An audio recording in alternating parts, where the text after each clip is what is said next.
So when it comes to the 80-20 rule, here is the 80-20 rule. Okay.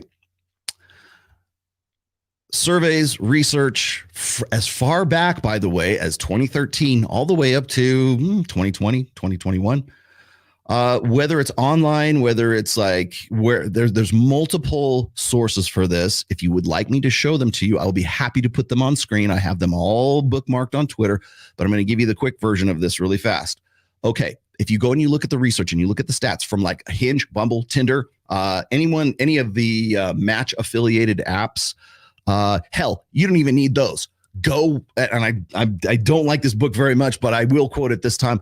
If you go and you look at Dr. David Buss's Men Behaving Badly, that book, those stats are quoted in that book as far back as 2020 right now. So you're only looking at like 3 years. And the stats show this, that 80% of men are deemed unattractive. We talked about exactly this on Access Vegas on Thursday. They are deemed unattractive. And as such, that leaves that doesn't mean that they might do that if things changed or whatever. That's just like women when they are on their phone, they're swiping left or swiping right. 80% of men are deemed unattractive. And remember, that's from perceptions. That's from online data primarily, but not just that. Because if you look at the other stats and the other experiments and the other research that Dr. David Buss has done prior to him publishing Men Behaving Badly, if you look at those stats, you can see that by and large, women find, just in a general sense, women find 80% of men unattractive. So does that mean that women find 20% of men attractive? No, they just don't think they're unattractive. I know that sounds like semantics. I'm splitting hairs. I'm just like, I'm wordsmithing this. I'm not. That's actually in the book, right? Or in Buss's book. It's also in Dataclysm, which is a really great source for this as well. That was actually the early source. Dataclysm was a book published by the CEO, I want to say, of either Cupid or Match.com. I can't remember which one. I believe it came out in 2013 or 2014. I've been quoting those stats for quite some time. And I'm glad that they are consistent, because everybody wants to say, oh, you can't replicate this. You can sure as hell replicate the 80-20 rule all the way up to 2020. And even the people who love to quote Dr. David Buss, they can't get around this stat. 80% of men are deemed unattractive. 20% of men are not attractive, but they're not unattractive. Like maybe those guys will do. Only 4.5% of men are deemed attractive enough for women to want to initiate something with them. So they broke it down, 80 and the 20. And then of the 20, 4.5% of those men are attractive enough for women to actually want to reach out to those guys, or like almost automatically accept a sort of a match or whatever. And yes, you'll also have to take this into consideration. Just full disclosure is that you're dealing with online dating. This is all perceptual. And the matching and everything else. There's a flow chart. I don't know where the infographic is, but there's like a flow chart of like a woman who has gone through like thousands of guys.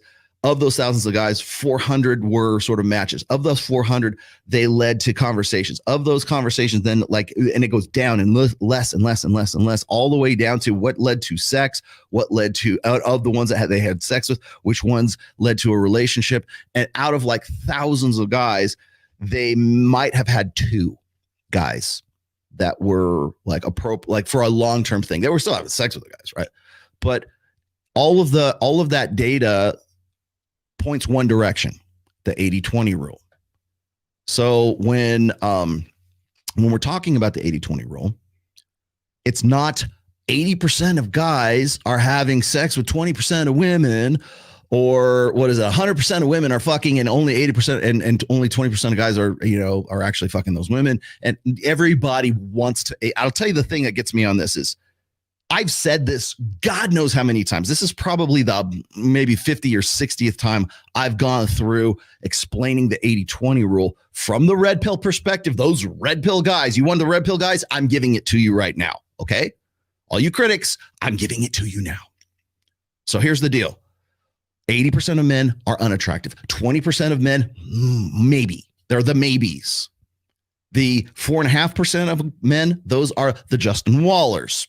Okay, those are the Jason Momoas. Those are the guys who are high value man, and that's a rough estimate. Okay, so we got to use some kind of abstraction, and that's the abstraction. Is it the Pareto principle?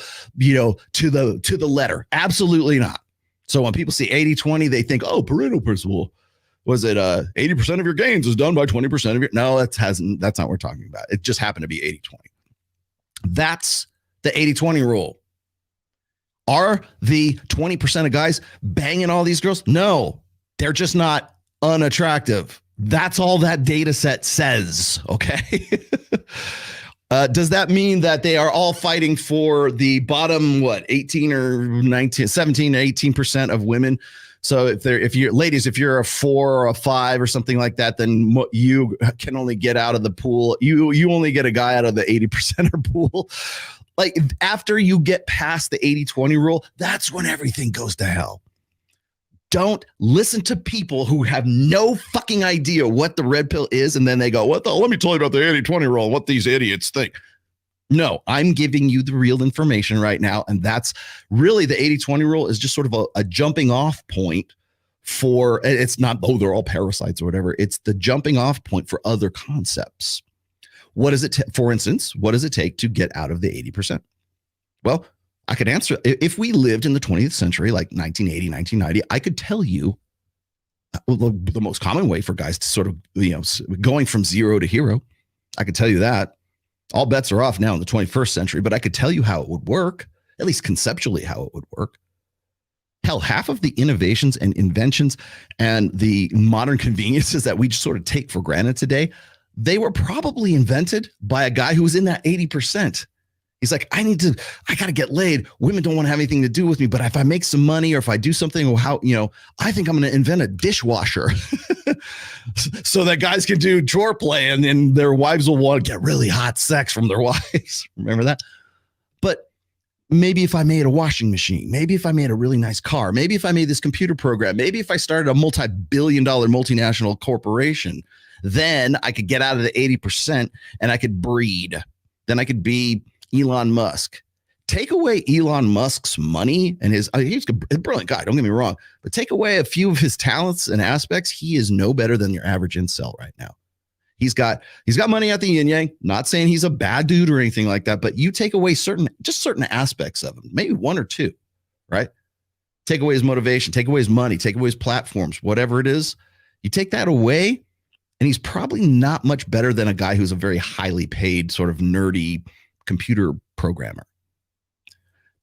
But clearly he has excelled beyond that. So what does it take in the 21st century to get out of the 80%er and get into the 20, just to get out of unattractive into maybe he'll do? How much value added can I add to myself so that women will want to get with me? That's what sparks innovation. That's why we need beta males, by the way.